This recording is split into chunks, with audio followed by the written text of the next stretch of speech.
Hello my dear students. आज मैं structure of atom chapter से मैं class 11th structure of atom chapter 2 इसमें wave nature of electromagnetic radiation topic है, जो मोस्ट इंपॉर्टेंट टॉपिक है। Wave nature of electromagnetic radiation यहाँ सब समझना शुरू कीजिए, बहुत मजा आएगा। तो आइए, सबसे पहले क्या होता है कि एक रेडिएंट एनर्जी हम कहते किसको है? किसी भी सोर्स से एनर्जी कंटिन्यूअस इमिट होती है, उसी को हम रेडिएशन कहते हैं और वेव कहते हैं। यानी the emit energy continuously in the form of radiations और वेव्स, यही हमारा क्या है? रेडिएंट एनर्जी है। इसी को रेडिएंट एनर्जी कहते हैं। तो अब वो एनर्जी कहाँ से निकलती है? किसी भी सोर्स से निकलती है, जैसे लाइट हो गया, एक्सरे हो गया, गामा रे हो गया, हीट हो गया। इससे क्या होता है? एनर्जी कंटिन्यूअसली निकलती है in the form of radiation, उसी को हम रेडिएंट एनर्जी कहते हैं। रेडिएंट एनर्जी कहते हैं। ये जो रेडिएंट एनर्जी है, जो रेडिएशन है, ये जो चलती है, ये दो अलग अलग पाथों में चलती है, दो अलग अलग रास्तों में चलती है। दो ही रास्ते में चल सकती है, एक इलेक्ट्रिक फील्ड एंड दूसरा मैग्नेटिक फील्ड। ये दो रास्ते हैं चलने के लिए। ये wave are associated with electric field and magnetic field, जिसको हम कहते हैं इलेक्ट्रोमैग्नेटिक वेव और रेडिएशन, राइट।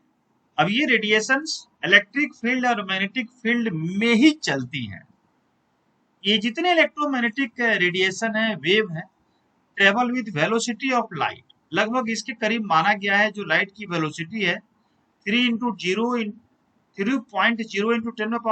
मीटर पर सेकेंड, इस स्पीड से चलती है, ये माना गया है। The rays does not require any medium for propagation. कोई मीडियम का रिक्वायरमेंट ऐसा कुछ नहीं है कि हमें एयर में होना चाहिए, वाटर में होना चाहिए, कहीं पर भी ये हो सकता है, कोई रिक्वायरमेंट नहीं है। तो ये देखिए, ये एक मैग्नेटिक फील्ड है, राइट, और ये इलेक्ट्रिक फील्ड है, राइट। अब जैसे ये इस तरह से हम बनाते हैं ना, ये क्या है? ये प्रोपेगेशन ऑफ वेव है। और ये हमने किसी एक को मान लेते हैं, जैसे ये मान लिया हमने इलेक्ट्रिक फील्ड, इलेक्ट्रिक फील्ड मान लिया। फिर दूसरे एक्सिस से ये जैसे मान लीजिए, तो ये क्या हो जाएगा? मैग्नेटिक फील्ड मान लिया, ये मैग्नेटिक फील्ड है। किसी एक फील्ड, एक एक्सिस से, एक सोर्स से निकलने वाली पाथ को जो निकलती है जो रेडिएशन, तो ये दो ही इनका निकलने का रास्ता है, एक इलेक्ट्रिक फील्ड और दूसरा मैग्नेटिक फील्ड, ये माना गया है। देखो, अभी अभी ये वेवलेंथ आपको बताएंगे, ये क्या है? ये प्रोपगेशन ऑफ वेव्स है। ये माना गया है, इस तरह से ये वेव मूव कर रही है, चल रही है। तो ये क्रेस्ट हो गया और ये ट्रफ हो गया। इसको क्रेस्ट, ऊपर वाले डायरेक्शन को हम क्रेस्ट कहते हैं, नीचे वाले को ट्रफ कहते हैं। और दो क्रेस्ट के बीच के डिस्टेंस को वेवलेंथ कहते हैं। और ये हाइट ऑफ द, आपको क्रेस्ट या डेप्थ ऑफ द ट्रेप को एम्पलीट्यूड कहते हैं। जो वेवलेंथ है, वन, इसका जो यूनिट होती है, एंगस्ट्रॉम होती है, माइक्रोन होता है, मिली माइक्रोन होता है, नैनोमीटर होता है, पिकोमीटर होता है, etc। ये वेवलेंथ की क्या होती है? यूनिट होती है। अब जैसे 1 angstrom equal to 10⁻10 metre, 1 micrometre equal to 10⁻6 metre, when milli micrometer equal to 10⁻9 metre, ये हो गया। 1 नैनोमीटर इक्वल टू 10⁻9 मीटर, तो ये हो गया 1 पिकोमीटर इक्वल टू 10⁻12 मीटर। ये वैल्यू याद रखना होगा, जिससे न्यूमेरिकल सॉल्व करने में हम लोग यूज करेंगे। देखिए, यहाँ पर वेवलेंथ का डिफिनेशन बताया गया है, the distance between any two consecutive, the distance between any two consecutive crest और ट्रफ। मतलब कोई भी दो, एनी टू कंसिक्यूटिव क्रेस्ट और ट्रफ, दोनों के बीच का जो डिस्टेंस है, उसी को हम वेवलेंथ कहते हैं, चाहे दोनों के बीच, क्रेस्ट के बीच में हो या ट्रफ के बीच में हो। ये तो इसके यूनिट के बारे में अभी मैंने बताया। एम्पलीट्यूड क्या है? हाइट ऑफ द क्रेस्ट, जैसे ये है, ये है, राइट। अब इन दोनों के बीच को हम क्या बोलते हैं? ये लेमडा, वेव लेंथ यानी डिस्टेंस बिटवीन टू का क्रेस्ट और टू डेप्थ, इसको बोलते हैं wave length. Amplitude height of the crest, ये हाइट ऑफ द क्रेस्ट या depth of the trough called amplitude, इसी को एम्पलीट्यूड कहते हैं और इसकी यूनिट लेंथ में होती है।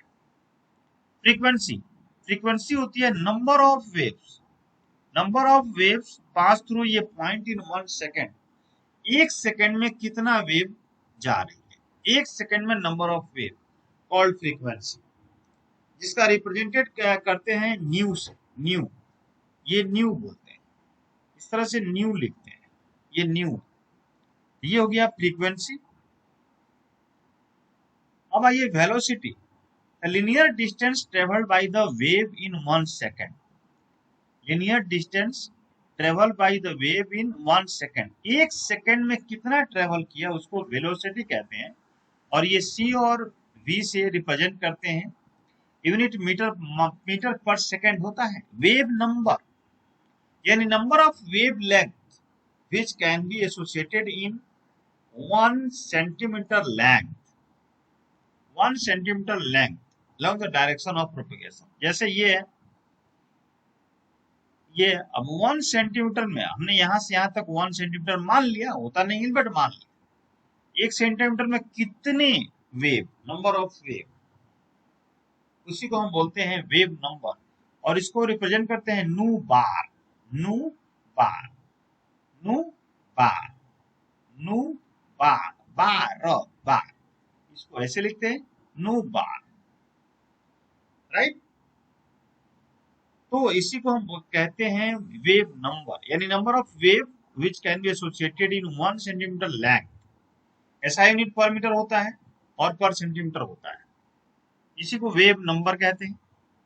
अब relation between wavelength, frequency and wave number, तो ये फॉर्मूला याद रखिए, ये c is equal to lambda into v और v is equal to c upon lambda हो जाएगा, lambda is equal to 1 upon v हो जाएगा, v is equal to c upon nu bar हो जाएगा, ये सारे फॉर्मूले हैं। तो चलिए अभी हम लोग wave nature of electromagnetic radiation में कुछ हम लोगों ने डिफिनेशन देखा, ठीक है। ये डिफिनेशन हम लोगों ने जो देखा वो आपके सामने वेव नंबर, वेलोसिटी, राइट, और फ्रीक्वेंसी, एम्पलीट्यूड, वेव लेंथ, ये हम लोगों ने पढ़ा, प्रोपगेशन ऑफ वेव और ये रेडिएंट एनर्जी क्या है, वेलोसिटी ऑफ लाइट। तो आज की टॉपिक यही समाप्त करते हैं, फिर अगले क्लास में अगला वीडियो लेकर आएंगे, ठीक है। लाइक करना, सब्सक्राइब करना नहीं भूलेंगे। Okay, bye bye.